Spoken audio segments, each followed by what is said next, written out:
Ahora les invito a abrir sus Biblias en Efesios capítulo 6, donde Pablo habla de la armadura de Dios. Yo quiero solamente tocar un versículo de toda la armadura que sin duda ustedes ya lo han leído varias veces. Y después que Pablo empieza a explicar con qué el cristiano debería estar vestido, en el versículo 16, dice: sobre todo, tomad el escudo de la fe, con que podáis apagar todos los dardos de fuego del maligno. ¿Lo encontraron? Leámoslo juntos. Sobre todo, tomad el escudo de la fe, con que podáis apagar todos los dardos de fuego del maligno. ¿Se dan cuenta? El himno habló de una lucha del maligno contra nosotros, la humanidad. Entonces aquí Pablo nos revela que es necesario tomar un escudo de la fe. Y cuando ellos en ese entonces hablaban del escudo, entendían muy bien, porque a cada momento ellos veían a los romanos andar con sus tremendos escudos que eran del porte del soldado, con los cuales ellos se protegían todo su cuerpo cuando iban a la batalla, ¿cierto? Pero aquí Pablo se refiere que así mismo como ellos se protegían cuerpo entero, los escudos eran fabricados de madera y encima tenían una piel que ellos mojaban la piel de tal forma que cuando venían las flechas enemigas que eran encendidas con fuego, al tocar el escudo, al tocar esa piel mojada, se apagara el fuego. Entonces esa es la imagen que Pablo usa para darnos a entender a nosotros que el cristiano debe usar una fe del porte suyo. O sea, de tal forma que todo su ser es protegido contra, ¿qué cosa? ¿Qué dice aquí el versículo? Contra los dardos de fuego del maligno. O sea, ¿quién envía los dardos? El maligno, el diablo. ¿Y por qué de fuego? Porque el fuego es símbolo de destrucción, ¿cierto? ¿Quién se ha quemado alguna vez? Hay que ver que duele, ¿cierto? Y duele mucho según la quemadura, ¿no? Entonces el diablo siempre nos va a querer atacar con fuego, con dardos que nos hieren, que nos hacen perder vida, porque cuando uno se desangra, pierde la vida, ¿cierto? Porque la Biblia dice que la vida está ¿dónde? En la sangre. Si no tuviéramos sangre, ya estaríamos medio pálido, tieso, frío, medio muerto, o sea, bastante muerto. Entonces, el enemigo siempre va a querer destruirnos. ¿Y qué son esos dardos de fuego que él usa? ¿Qué son? Son a veces pensamientos que vienen en contra de la palabra del Señor. Pensamientos como, por ejemplo, ¿qué te va a amar a ti Dios? No, tú no eres suficiente para Él. Mírate, ya no oraste, nunca serás un buen cristiano. Otros pensamientos: si yo tuviera lo que los otros tienen, entonces también podría hacer muchas cosas. Pero yo me tengo que esforzar en mi propia fuerza, porque si yo no trabajo, no tengo nada, soy miserable.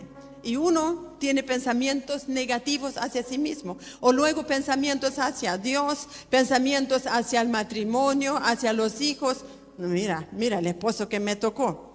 Si hubiese sabido, me hubiese casado con Juanito, ¿cierto? O con cualquier otro. Me hubiese escogido otra. Señor, te equivocaste al darme a la no sé cuánto, ¿cierto? Y así uno empieza a desmoronarse a través de los pensamientos, los dardos que el diablo manda a nuestras vidas. Otros dardos pueden ser recuerdos negativos que usted ha tenido que vivir en su niñez, ¿cierto? Uno va en lo mejor y de repente vienen recuerdos de la niñez que lo hace estorbar. Porque muchos de nosotros tenemos un pasado medio negro, ¿cierto? Porque nadie de nosotros nació cristiano. Nadie de nosotros, como me enseñaron a mí en la luterana, naciste cristiana. No, nadie nació cristiano. Nací y me pusieron en un registro de una religión, pero de cristiano no tenía nada. Entonces, cuando uno se convierte al Señor, esa historia es perdonada. Perdonada. Toda la historia negativa, todos los pecados que uno cometió. Pero cuando uno va en lo mejor caminando, esos recuerdos no se borran de nuestro consciente ni subconsciente, ¿de acuerdo? Y a veces uno sueña, ¿cierto? A veces uno ha tenido quizás varias parejas en la vida antigua, luego se convierte al Señor, se casa con un cristiano, van en lo mejor y de repente, en una discusión, vienen, ¿viste? Iván nunca me trató de esta forma. Como este esposo que se más encima que se cree cristiano. Y vienen esos pensamientos y debilita el matrimonio. O con los hijos. Mira, este hijo más encima marihuanero que me tocó. Si me hubiesen tocado hijos como tienen estos otros hermanos, sería más fácil para mí. Entonces uno empieza acusándose a sí mismo, a sus hijos, y son los dardos que el diablo usa. Y a veces usa otras personas que nos vienen a decir cosas, nos levantan calumnias, por ejemplo. Y son dardos que el enemigo usa para hacernos sentir mal, para hacernos sufrir, ¿cierto? Y uno no haya cómo pararse después. Se va a la pieza, llora y la depresión toca la puerta. Si uno no se cuida, ¿cierto? Entonces son la forma como el diablo trabaja. O nos mete cualquier imagen, cualquier tentación, cualquier cosa nos presenta de este mundo para hacernos caer, para pecar. Son las cosas que él usa. O a veces usa enseñanzas que hemos recibido de niño, ¿cierto? Todos hemos estado en el colegio y la enseñanza que les toca escuchar los niños de hoy son bastante equivocadas en muchas cosas. Y los padres cristianos tienen que estar constantemente reforzando en casa cuál es la enseñanza correcta. Incluso cada sociedad tiene su enseñanza en particular, ¿cierto? Y esas enseñanzas a nosotros nos forma. Por ejemplo, cuando yo era niña, a mí me enseñaron a mentir, mis mismos padres. Y les digo de qué forma. Porque cuando yo nací en una colonia alemana, en un país que se llama Rumania, y por lo tanto en nuestro pasaporte decía nacionalidad rumana, pueblo alemán.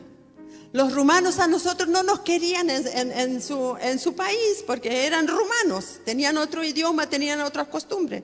Pero en mi casa todo era alemán y luxemburgués, que era otro idioma que nos enseñaron, y teníamos nuestra propia iglesia, nuestro propio colegio, nuestro propio idioma.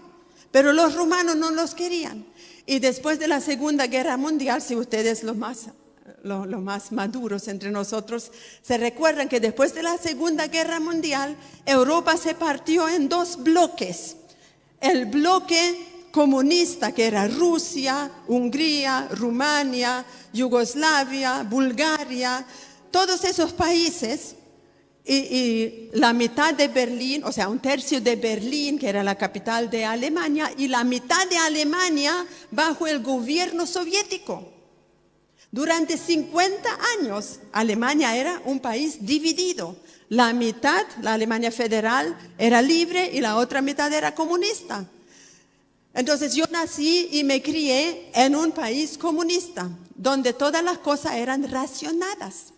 Entonces para ir a comprar, por ejemplo, media mantequilla, solamente en la ciudad se podía comprar y mis padres me enseñaron a mentir. Cuando tú te pongas en la fila, porque había que hacer largas filas, entonces llevaba en mi cartera un gorro y en la otra cartera llevaba una pañoleta. Entonces me ponía en la fila sin gorro y pañoleta con mis trenzas. Entonces compraba la primera ración, me daba la vuelta, me ponía nuevamente en la fila, me ponía el gorro y me escondía el pelo debajo. Entonces la vendedora no me reconocía, así que me vendía otra mitad de la mantequilla. Iba corriendo, me ponía nuevamente en la fila, que cada vez era más larga, porque no siempre había. Entonces me ponía la pañoleta y me soltaba nuevamente el pelo y me daba vuelta la chaqueta para poder comprar. Así era en ese entonces. Y después, cuando mis abuelos, antes que llegara el comunismo, tenían mucha tierra, bosques, viñas, vides, todo eso fue ¿cómo se llama eso cuando te la quitan? Expropiado, gracias. Todo fue expropiado y era del gobierno. Y en el colegio nos enseñaban, es de todos nosotros, es de todos nosotros. Entonces, cuando uno caminaba por ahí, entonces todo era del gobierno, pero también era de nosotros. Entonces, ¿cómo eso? Entonces, cuando empezaba el colegio, allá el colegio empieza en septiembre, en el tiempo de la cosecha. Entonces, durante un mes todos los niños tenían que ir a los campos del gobierno a ayudar en la cosecha, porque era para todos nosotros. Entonces, mientras yo estaba cosechando con mis compañeros, entonces, una vez en la cosecha de la zanahoria, decíamos, pero ¿esto es del Estado o es nuestro? Porque si es nuestro, podemos llevarnos. Y entre todos pensábamos, vamos a llenar nuestras mochilas con zanahoria, porque en la casa a todos le faltaban, a todos éramos medio pobres. Así que todo el mundo llenaba su saquito o su mochilita con la zanahoria. Y claro, cuando nos venían llegar, cada uno llevaba ya sabían que habíamos robado. Pero yo no me sentía robando, yo sentía que me estoy llevando lo que es mío. Pero tuvimos que vaciar cada uno nuestras mochilas. Y al otro día dijimos, vamos a ser más inteligentes. Vamos a meter la zanahoria debajo de la ropa, ¿cierto? Aquí en todo el cinturón. Y todos éramos gorditos después de ese día. Nos inventábamos cómo, en el fondo, robar lo que en el colegio decían que era nuestro. Entonces, ¿se fijan por qué cuento yo este testimonio? Porque es parte de una enseñanza de niño. Pero cuando en el colegio, que yo que era la más inteligente del curso, siempre me sacaba el primer lugar, y por eso yo tenía el privilegio de izar la bandera rumana, y cantábamos todo el himno, y me ponían una pañoleta roja, representando el Partido Comunista, y con todo el cariño a la bandera, yo cantaba la canción y después me preguntaba, pero qué ridículo soy. O sea, en mi casa no tenemos que comer, pero aquí le estamos cantando a esta bandera que no es ni la mía, no es ni siquiera mi idioma, ¿cierto? Entonces, cuando yo tenía 15 años, nos dieron el permiso de trasladarnos a Alemania. Todavía estaba la cortina de hierro, había que tener un permiso especial de gobierno para poder salir del país. Entonces mis padres, cuando yo nací, habían solicitado ese permiso y cuando tenía 15 años lo dieron y finalmente pudimos salir. Pero la mitad de Alemania todavía estaba bajo el gobierno comunista, ¿cierto?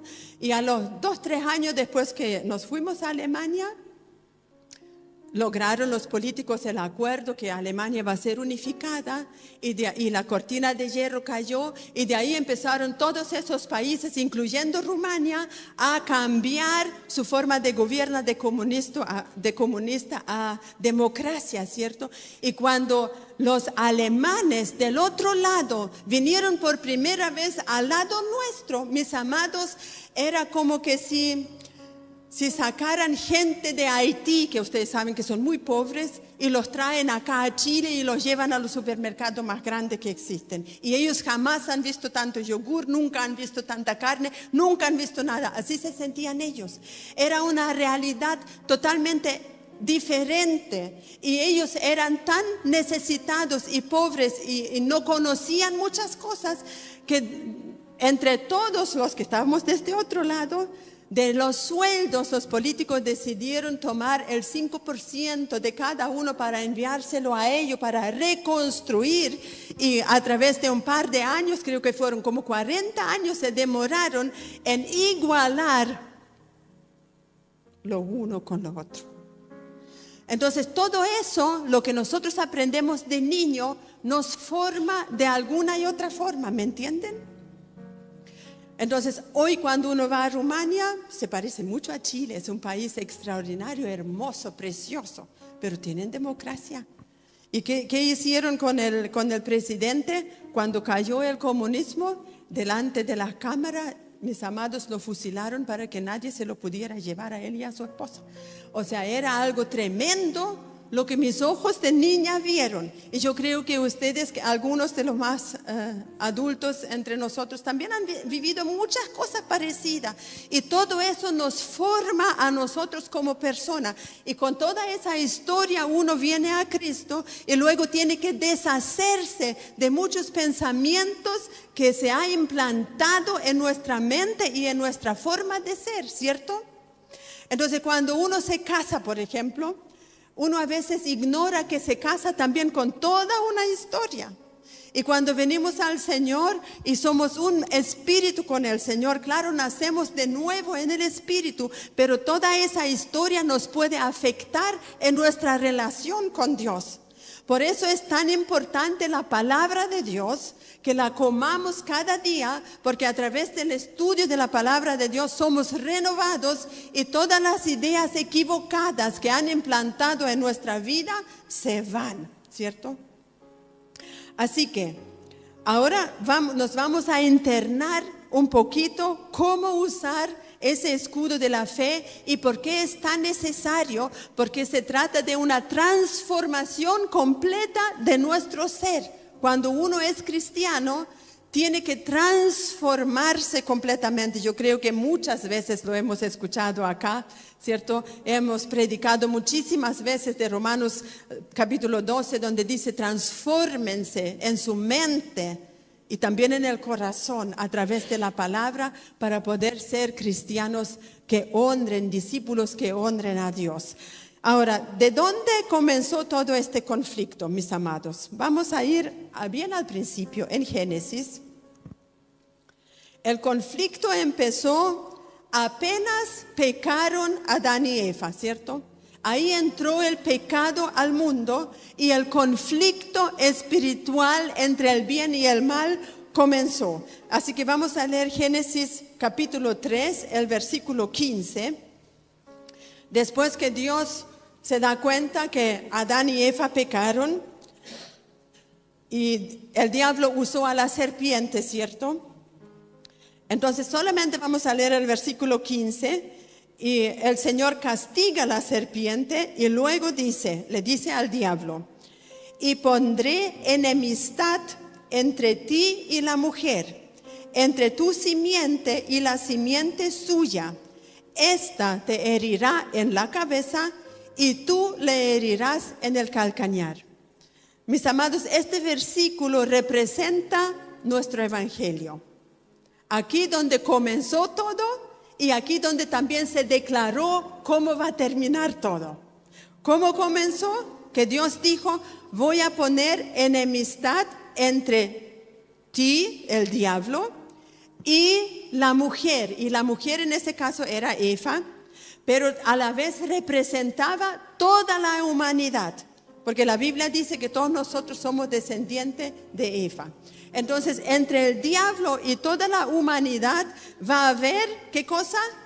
Enemistad. Vamos a ser enemigos. El diablo nunca va a ser su amigo, a pesar que él a muchos le ofrece su amistad para luego llevárselo al infierno.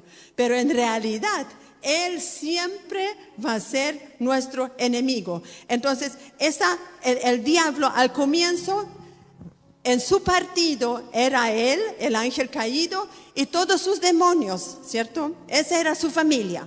Pero con el tiempo, ya nosotros llevamos como 5,000 años más adelante, su familia creció mucho. ¿Por qué? Porque todo ser humano que no es de Cristo le pertenece a él.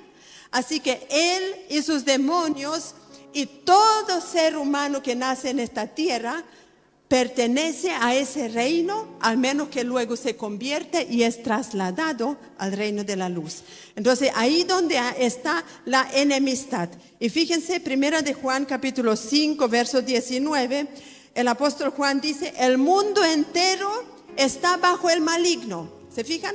El mundo entero está bajo el maligno. Todos los sistemas políticos, aún, le quiero decir, hoy vamos a tener un nuevo presidente en Chile. Ya se sabe quién es nuestro señor Kast. pero Él no es nuestra esperanza para una vida mejor. La esperanza de la iglesia es solamente Cristo Jesús. Porque nosotros, si bien vivimos en Chile y vamos a tenerlo a Él como presidente, Él no va a hacer muchas cosas que nos van a beneficiar de gran manera. Él solamente va a sacar un par de leyes quizás que nos van a ayudar a movernos en la tierra. Pero Jesús, Él nos trajo la libertad verdadera en el Espíritu. Porque si usted está enfermo, no va a venir el señor Casti y le va a pagar el hospital o lo va a sanar. Es Jesús que lo va a sanar. Cuando usted llora en su casa, no va a venir Él a consolarle, va a venir el Señor Jesús a consolarlo. Así que el Señor, Él es el más grande en nuestras vidas. Y el mundo entero está bajo el maligno. Todo sistema político y religioso está bajo el gobierno del diablo. Y Jesús dijo en Mateo 12, el que no es conmigo, contra mí es. Y el que conmigo no recoge, desparrama. O sea, el Señor lo puso muy claro. El que no está con Él, automáticamente está en contra de Él. Y si no recoge con el Señor, si usted no trabaja con el Señor, si usted es medio flojito y no hace nada para Dios, ¿estará en favor o en contra? Respóndase a usted mismo. Porque Jesús dijo, el que conmigo no recoge, desparrama. ¿Y qué desparrama? Nada bueno. Porque el que con Jesús no recoge, por ejemplo, ¿de qué palabras van a salir de su boca desparramada? Puras palabras del mundo, ¿cierto? Luego Jesús le dice a los religiosos de su tiempo, generación de víboras, generación mala y adúltera, en Mateo 12. O sea, los identificó al tiro ¿con quién? Con el diablo, con la serpiente. Por eso le dijo generación de víboras, generación mala y adúltera. Así son aquellos que no están en Cristo. Y en Juan 8:44 le dice, ustedes son de vuestro padre el diablo. Más encima le dice quién es el papá de esa familia, el diablo. Ustedes son de vuestro papá el diablo y los deseos de vuestro padre quieren hacer. Él ha sido homicida desde el principio y no ha permanecido en la verdad porque no hay verdad en él. Y cuando habla mentira, de lo suyo habla, porque él no va a hablar jamás la verdad porque él es el padre de la mentira. Entonces la definición de ese reino Jesús lo dejó muy claro, ¿cierto? Y a eso se refiere aquí cuando dice, pondré enemistad entre ti y la mujer, y nosotros, y su reino, el reino de Jesús. Porque ahora cambia el panorama, porque Jesús dijo, mi reino no es de este mundo. O sea, el mundo está bajo el maligno, pero el reino de Dios no está ahí, ¿cierto? A pesar que nosotros físicamente vivimos en este mundo, espiritualmente no estamos en este mundo. Tenemos un reino espiritual al cual nosotros pertenecemos como hijos de Dios. El reino de Dios, el cual cantamos delante. Entonces nuestra declaración es tan importante porque influye en el ambiente espiritual y en nuestra fe. Cuando usted se levanta, usted nunca se sienta parte de este mundo. No se afirme, no se aferre a cosas de este mundo, de esta vida, porque en cualquier momento usted se puede ir, ¿cierto? Aférrese a las cosas espirituales de Dios. Entonces nosotros tampoco somos de este mundo. Y Juan 15, verso 19, Jesús le dice a sus discípulos, ustedes no son de este mundo y por eso el mundo no nos quiere. La gente del mundo nos odia a nosotros. Si no lo dicen, pero sí lo piensan. Quizás en Chile no tenemos tanta persecución como en otras naciones. Pero por ejemplo en Corea del Norte, si a uno lo pillan hablando de Dios, siendo cristiano, no lo matan solamente a la persona, matan hasta la tercera generación. Imagínense. ¿Quién va a confesar ahí sabiendo que van a matar los hijos y los nietos? Ese sí que es persecución. Así que si a usted le levantan una calumnia por ser cristiano, eso no es nada. Eso que no le haga ni cosquilla. Ahí usted levanta su escudo de la fe, porque nosotros estamos en libertad de hacerlo. Pero hay países donde no lo pueden hacer públicamente y fuerte, en voz fuerte, en voz alta. Pero usted en cualquier lado levanta su escudo de fe declarando: yo soy un hijo de Dios, yo no soy de este mundo, yo no pertenezco aquí, yo soy del reino de Dios, yo soy un hijo de Dios. Esta cosa que hacen aquí abajo a mí no me interesan, yo pongo mi mirada en Cristo. Y de esa forma usted usa su escudo de fe. El escudo de fe se fortalece a través de lo que usted declara. Pero si usted no declara nada, su fe no va a crecer ni tampoco va a actuar. Y luego dice Colosenses 1, versículo 13, Él nos ha librado de la potestad de las tinieblas. ¿Cuántos han sido liberados de la potestad de las tinieblas? Amén. Es una declaración que usted puede decir en la mañana cuando se vea al espejo. No diga: hoy mira cómo me veo hoy. No diga: yo he sido liberado de la potestad de las tinieblas. Escucha que estoy contenta. Y ahí uno mismo se levanta el ánimo. Pensar que no soy alguien que pertenece al maligno. Pensar que mi Jesús me liberó. Pensar que soy una nueva criatura. Pensar que el Señor me ama. Y al tiro se alumbra toda la cara. Y cuando usted va a preparar el desayuno, el esposo dice: ¿qué te pasa, mujer, que te veo radiante? Ay, porque estuve alabando a mi Señor y me doy cuenta. Y usted le comparte. Y el esposo se va a iluminar su cara y va a decir: mira qué bien me hizo lo que me dijiste, ¿sabes, esposa? Cuánto te amo, qué bien que el Señor nos puso juntos para servirle. Y la fe se fortalece, el ánimo cambia y no hay ningún gruñón en la casa. No hay ninguna mala mirada ni ninguna sospecha tampoco, porque está todo en la luz, ¿cierto? Entonces, en eso tenemos que concentrarnos nosotros. Él nos ha librado de la potestad de las tinieblas y trasladado a su reino de su amado Hijo, en quien tenemos redención por su sangre y perdón de pecado. Cuando usted toma un versículo así, usted se lo hace personal. Y dice: Jesús me ha librado de la potestad de las tinieblas. Jesús me ha trasladado a su reino. Soy redimida por la sangre del Cordero. Y mis pecados son perdonados. Eso es tan importante que usted lo diga y lo confiese. Porque en el momento que alguien le viene a sacar cosas del pasado, que son los dardos que les dije delante. Porque a veces la gente tiene la costumbre de sacarnos cosas de hace 20 años atrás. ¿Se han dado cuenta? Nos sacan cosas que el Señor hace tiempo ya perdonó. Entonces usted puede decir: no. Tú quizás recuerdas eso, pero Jesús me perdonó. Así que yo soy libre.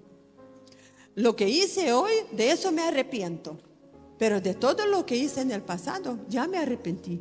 Ya el Señor me perdonó. Y usted se pone firme en su libertad, porque si no lo van a meter cada vez más al hoyo, cuando le sacan las cosas de su pasado. Entonces, ¿dónde está su escudo de fe? Su escudo de fe se basa en la palabra. Cuando usted dice: no, yo soy una nueva criatura. El viejo, la vieja murió en Cristo Jesús. Yo conscientemente me bauticé y dejé mi antigua vida. Quizás no soy perfecto, pero estoy en el camino de la perfección. Entonces, de esa forma uno usa el escudo de la fe. Y ahora nos fijamos en lo siguiente. Esto es la parte de la enemistad entre el diablo y nosotros. Y luego aquí Dios dice: entre tu simiente y la simiente suya. Y en eso, en cuanto a la simiente de la mujer, se refiere a una persona, que es nuestro Señor Jesús. Dios puso enemistad entre el diablo, el ángel caído, y nuestro Señor Jesús. Él es la simiente de la mujer a que se refiere aquí. ¿Y por qué no de hombre? Porque obviamente nuestro Señor nació milagrosamente de una virgen. Tal como el profeta Isaías lo declaró en el capítulo 7, verso 14, el Señor mismo dará señal. he aquí que la Virgen concebirá y da a luz un hijo y llamará su nombre Emmanuel. Y cuando el ángel vino donde José, porque José estaba desilusionado de María, porque él estaba de novio con María y de repente ella estaba embarazada. Y José ya no quería casarse con ella porque era muy mal visto. Y quería dejarla de noche porque tampoco quería enfrentarse a ella y a su familia. No quería quizás preguntarle, pero ¿cómo me hiciste eso? Y Dios manda al ángel de noche y le dice, José, ella dará a luz un hijo, y le explica que el Espíritu Santo vino sobre ella y llamará su nombre Emmanuel, que traducido es Dios con nosotros. Así que cásate nomás con ella, tranquilo José, este es plan de Dios. Entonces Jesús es la simiente suya. Y en este mismo versículo Dios dice que va a suceder. Esta simiente, o sea Jesús, te herirá en la cabeza. Yo quiero escuchar eso un día en el cielo, como lo dijo Dios. Te herirá en la cabeza. ¿Qué significa eso? Te va a matar, ¿cierto? Pero no enseguida, porque también herir en la cabeza es una señal de quitar la autoridad. Quitar la autoridad. Y a través de la palabra del Señor sabemos que el Señor Jesús hizo lo uno y también va a hacer lo otro, de matarlo o de destruirlo definitivamente. Yo se lo voy a explicar cómo va a ser eso. Entonces, cuando Jesús nació, ¿cierto? Se bautizó, el diablo lo llevó a la tentación en el desierto y ahí Jesús iba armado con su escudo de la fe. Cuando el diablo lo tentó 3 veces, que Jesús hiciera cosas que no debería, ¿qué usó Jesús?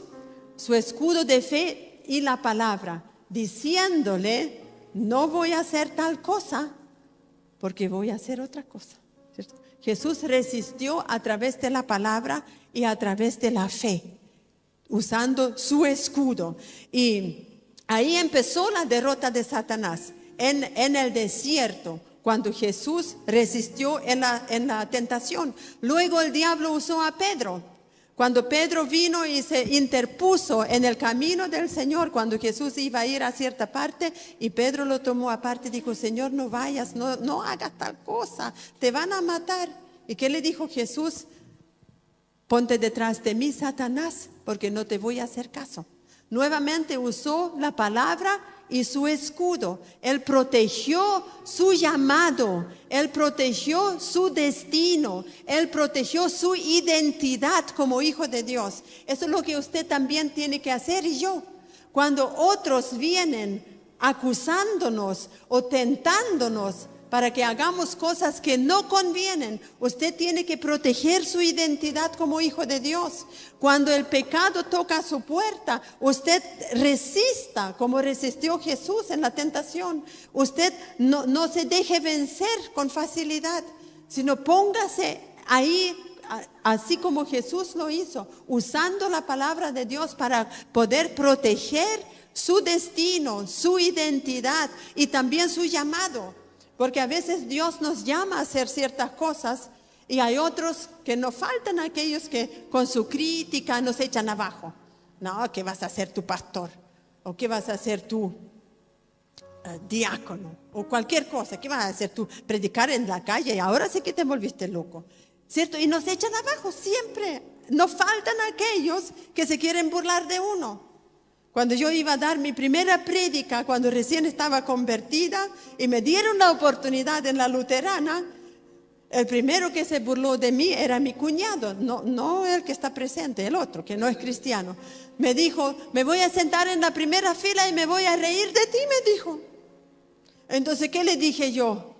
No le dije, mejor no vengas. No le dije, ven nomás, siéntate en primera fila y yo te voy a predicar la palabra de Dios. Y yo estaba recién convertida, no sé de dónde me salió todo eso. Pero ahora yo después entendí que el Espíritu Santo que está dentro de nosotros, cuando Jesús dijo, no se preocupen lo que van a tener que decir cuando los vienen a acusar. El mismo Espíritu Santo le va a dar palabra.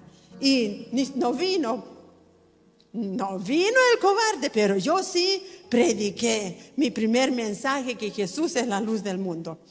Así que tenemos que ponernos, al igual que nuestro Señor Jesús, en campaña, mis amados, usar nuestro escudo de fe y predicar con valentía este mensaje que el Señor nos ha dejado. Entonces, luego que Jesús puso al diablo nuevamente en su lugar, en el huerto de Getsemaní vino toda la presión de las tinieblas sobre él. Y en la cruz, imagínense, había tanta presencia demoníaca que la Biblia dice que el cielo se oscureció. Yo creo que el diablo llamó a todo su ejército ahí, felices porque iban a matar al que ellos sabían que era el peligro. Pero con lo que no contaron, que al tercer día, al amanecer, el Señor se levantó de la tumba, ¿cierto? Y resucitó y fue a las profundidades de la tierra. ¿Y qué hizo? Le quitó la autoridad.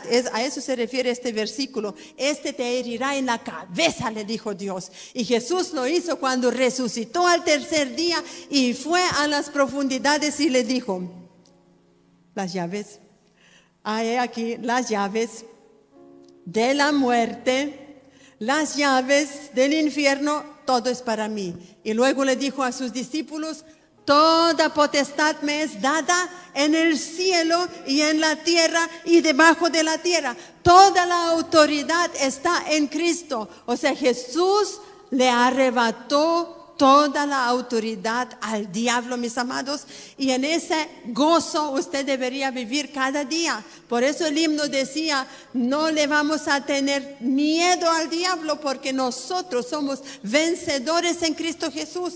Y cuando Él viene con sus flechazos, use su escudo de la fe. No se quede callado, no se quede inactivo. Usted tiene que ser valiente, así como lo fue nuestro Señor Jesús, que no se achicó. Él no tembló en el huerto de Getsemaní y dijo: ¿sabes? No, mejor me la voy a pensar. No, Él fue valiente y la aguantó, se la aguantó toda. Se la aguantó de tal forma que tuvo que decir: Padre, Padre, ¿por qué me has desamparado? Entonces, Él se sintió así para que usted nunca se tenga que sentir así. Porque Él dijo: nunca te voy a dejar, ni nunca te voy a desamparar. Así que nunca usted se sienta sola. El Señor siempre está con usted. Él lo prometió. Y eso es nuestro escudo contra la soledad, contra el abandono. Cuando tu padre y tu madre te dejaren, el Señor dice: yo te recojo, ¿cierto? No te han querido. Como cuando naciste, fuiste el que llegó al último y no estaba planeado. Yo te recojo si no te quieren. Así es el Señor. Él para todo tiene una solución, porque su amor y su bondad son inmensas. Entonces así empezó Jesús a desarmar el poder del diablo. Y miren, eso es tan hermoso. Cuando el ángel le dijo a las mujeres en Lucas 24: ¿por qué buscan entre los muertos al que está vivo? No está aquí, ha resucitado. El Señor derrotó la muerte por nosotros, así que no debemos temerle ni siquiera a la muerte, porque la muerte no nos va a poder sujetar, porque ya tenemos vida eterna. Entonces eso es nuestro gozo, nuestra fe, nuestro escudo que tenemos que usar cuando viene todo tipo de aflicción o de miedo. Y por tanto el Señor dijo: como ya toda la autoridad es mío, entonces ahora ustedes vayan como ovejas en medio de los lobos. A veces, imagínense, ¿han visto una oveja que va voluntariamente y se mete entre los lobos? No, ¿cierto? Pero así quiere el Señor que seamos nosotros. El mundo está lleno de lobos, ¿cierto? Oh, Villarrica, hay miles y miles de lobos. Y hay muy pocas ovejas. Y por eso Jesús nos dijo: vayan y métanse entre los lobos. Predíquenle a esos lobos. Pero ustedes no se pongan chaleco de lobo, ¿cierto? Nosotros somos ovejas. Esa es nuestra identidad. Y con nuestro escudo de fe no le vamos a temer a ningún lobo, a ninguno que los viene a pelar o a hacer sufrir o a menospreciar o cualquier cosa, acusar de cosas que no son. No hay que tenerle miedo a ninguno, hay que levantar el escudo de la fe y decir quiénes somos nosotros. Entonces Jesús dijo, no solamente vayan y prediquen, más encima dijo, hagan discípulos. O sea, tenemos un trabajo que hacer, bautícenlos y enséñanles que guarden todas las cosas. Por eso vamos a hacer en enero el encuentro con los juveniles, para enseñar que guarden todas las cosas que Jesús nos ha mandado. Entonces hay que aprender muchísimo. Es tan entretenido ser cristiano porque uno nunca se aburre, ¿cierto? Yo ya llevo muchísimos años y hasta el día de hoy siempre descubro algo nuevo. Nunca uno se aburre porque el Señor cada día tiene algo nuevo que enseñarnos, que hablarnos, que usarnos y darnos trabajo. En el reino de Dios no hay ningún cesante. Si usted no está haciendo nada, entonces apúntese para cualquier trabajo. Aquí hay que orar, hay que predicar, hay que limpiar, hay que compartir, hay que fortalecer en la familia, hay que hablarle a los vecinos, hay tantas cosas que hacer. Hay que profetizar, hay que hablar en lenguas, hay muchas cosas que tenemos que hacer nosotros los cristianos, ¿cierto? Así que eso, mis amados, para usar su escudo de la fe. Y ahora le voy a regalar Colosenses capítulo 2, los versículos 13 al 15. Si usted tiene su Biblia, mírelo y apúntelo si quiere, porque esa es la proclamación que va a ser como proclamación de nuestro escudo. Y dice así la Biblia: y a vosotros, estando muertos en pecados y en la incircuncisión de vuestra carne, os dio vida juntamente con él, perdonándoos todos los pecados, anulando el acta de los decretos que había contra nosotros, que nos era contraria, quitándola de en medio y clavándola en la cruz, despojando los principados y las potestades, y los exhibió públicamente, triunfando sobre ellos en la cruz. Entonces uno toma este versículo y lo hace personal, y lo empezamos a leer de otra forma. Uno en su oración privada en casa dice: y a mí, cuando yo estaba muerta en mi pecado y incircuncisa en mi carne, Jesús me dio vida juntamente con él. Él me perdonó mis pecados. ¿Se fijan? Lo hago personal, mío. Perdonó mis pecados. Anuló el acta que estaba en contra de mí, que me era contraria. Y la quitó de en medio y la clavó en la cruz. Y despojó los principados y las potestades y triunfó sobre ellos. Por eso yo no tengo miedo. Por eso yo soy salva, por eso estoy feliz, porque ya el diablo no tiene con qué acusarme. Sus demonios no me pueden meter miedo en la noche, porque yo duermo tranquila, me acuesto con mi Señor y la palabra dice: en paz me acostaré y así mismo dormiré. Y más encima mi Señor me va a dar un sueño profético en esta noche. Fíjense, les voy a las mujeres que estamos más en casa que los hombres, pero también a los hombres de quizás en algún momento le puede servir. Cuando usted está solo en casa, sola en casa, yo lo hago muy a menudo. Me paseo por toda la casa y voy proclamando la palabra según el espacio donde me encuentro. Por ejemplo, cuando estoy en el baño, digo: Señor, gracias porque me has limpiado, me has lavado. Y empiezo a declarar todas las palabras que me vienen a mi mente de la limpieza espiritual. Le pido perdón al Señor, unjo mi mente, unjo mis ojos, oro por mis oídos, para que nada sucio entre, porque estoy en el baño donde uno se limpia. Limpio mi alma, mi espíritu, no me quiero contaminar con nada. Señor, apártame, guárdame del mal. Todas esas cosas que tienen que ver con la limpieza. Y luego salgo al dormitorio y ahí empiezo a bendecir mi matrimonio, bendigo a mi esposo, bendigo nuestra relación y también digo que ningún sueño maligno puede atormentarnos de noche, y oro por mi matrimonio. Luego, cuando uno pasa ya a la cocina, ahí oro por la provisión en la casa. Ahí oro que el Señor me dé sabiduría como mujer, de cocinar saludablemente, de cocinar lo justo y necesario, también de regalonearlo de repente con algo que le encanta, pero no mucho tampoco, porque sé que le hace mal. Y bendigo la despensa para que nunca falte. Oro por las despensas de ustedes para que nada les falte. ¿Se fijan? En la casa uno puede orar según lo que ve. Porque a veces uno es medio torpe en la oración, ¿cierto? Nos falta, nos falta, ¿por qué orar? ¿Cierto? No se nos ocurre cuando usted se hinca ahí, después de 5 minutos como que, ¿qué más digo, Señor? ¿Qué más digo? ¿Cierto? ¿Le ha pasado? Claro que le ha pasado. Por eso le doy una idea. Porque esas ideas nos pueden ayudar cómo orar. O cuando veo el agua, de repente me acuerdo, la palabra es el agua que nos limpia y le empiezo a dar gracias a Dios por su palabra. Y de esa forma su escudo de fe, mis amados, se va a fortalecer. Usted se va a sentir por dentro como un pequeño gigante, lleno de fe, porque está declarando la palabra de Dios. Y cuando los dardos de fuego del enemigo vienen, no lo va a tocar. Usted va a ser así, no va a sentir un puño pellizcón y digo, otra vez se tuvo que ir sin éxito, ¿sí? Entonces son muchas cosas que nosotros podemos aprender para poder usar bien nuestro escudo de la fe. Primera de Juan capítulo 3 dice, para esto apareció el Hijo de Dios, para deshacer las obras del diablo.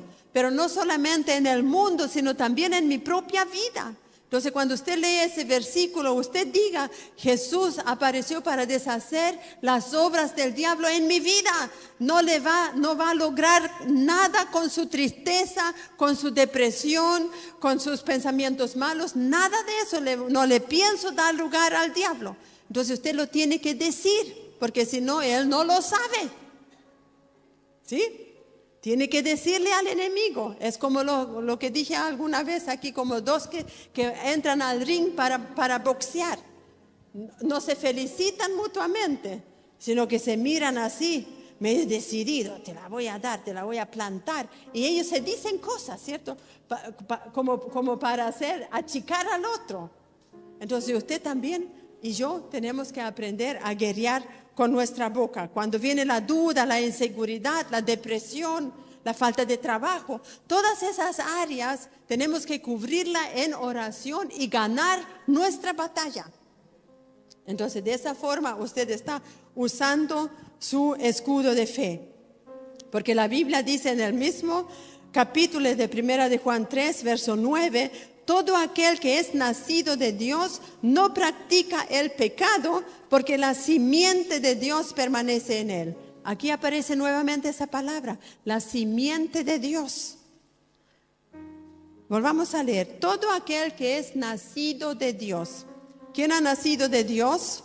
Todo hijo de Dios ha nacido de nuevo. Entonces, el que ha nacido de nuevo, dice aquí, no practica el pecado. Practicar significa hacer constantemente el mismo pecado, ¿cierto? No significa que de repente no podamos pecar. Si pecamos involuntariamente, abogado tenemos a Cristo Jesús y nos arrepentimos. Pero no practico el pecado. Entonces usted se para en ese versículo y dice, Señor, yo no practico el pecado, porque he nacido de Dios. Y luego dice, la simiente de Dios permanece en él. O sea, ¿qué permanece en mí? ¿Qué dice este versículo? ¿Qué es esa simiente? Es el Espíritu Santo que Él puso en nosotros. Esa es la simiente que hemos recibido cuando hemos nacido de nuevo. Y esa simiente, dice aquí, permanece en mí. Entonces uno empieza a alabar al Señor, porque Él va a estar siempre conmigo. Él me va a ayudar en este caminar. Me va a hablar, porque las ovejas oyen su voz. Él nos va a indicar el camino, Él me va a explicar la palabra, me va a advertir del peligro. Todas aquellas cosas hace el Espíritu Santo en nuestras vidas. Pero luego dice en Génesis, esta te herirá en la cabeza, o sea, Jesús va a herir a Satanás en la cabeza, y tú le herirás en el calcañar, O sea, una herida de calcañar es chiquitita, ¿cierto? Eso no pasa mucho. Y eso es lo que el diablo hizo cuando Jesús fue crucificado. Pero de aquí en adelante no va a herir más al Señor, porque el Señor ya está en el cielo, Él ya está en su trono. Pero así como el diablo tuvo permiso para herir a Jesús un poquitito, así también lo puede hacer con nosotros. Un poquitito nomás.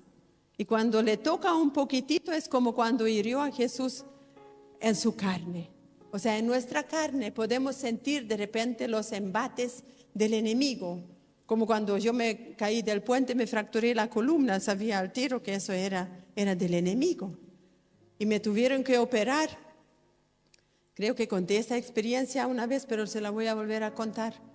Cuando me operaron aquí en la columna y me pusieron varas de titanio para que yo pueda nuevamente caminar bien. Y luego me tuvieron que operar aquí por el costado una semana después para ponerme una vértebra, porque una de mis vértebras se desintegró completamente.